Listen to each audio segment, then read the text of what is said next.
মহামান্য আদালত, আজ কাঠগড়ায় দাঁড়িয়ে আছে এক ভয়ঙ্কর আসামি। তার নাম হলো প্রেম।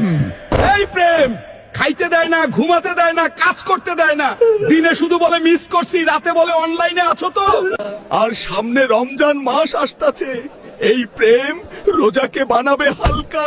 প্রেমে পড়লে সেহরি খাইতে ভুলে যায়, ইফতারে আগে বলে তুমি না খেয়ে থাকলে আমিও খাবো না। এই প্রেমের জন্য কত মা বাবা কষ্ট পাইছে, শুধু এই প্রেমের জন্য। এই প্রেমের কঠিন বিচার চাই মহামান্য আদালত। হুজুর, আমি দোষী না, আমাকে বানাইছে ফেসবুক আর ফ্রি ডাটা। Order, order. সমস্ত সাক্ষ্য প্রমাণের ভিত্তিতে এই আদালত ঘোষণা করছে যে রমজান মাস পর্যন্ত প্রেমকে ডাটা প্যাকেট ছাড়া রাখা হবে। দিনে 5 ওয়াক্ত নামাজ, রাতে 1 ঘন্টা ঘুম বাধ্যতামূলক।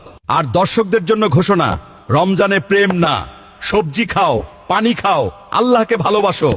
আপনার মতে কে দোষী, প্রেম দোষী নাকি ফ্রি ডাটাই দোষী? কমেন্টে লিখুন।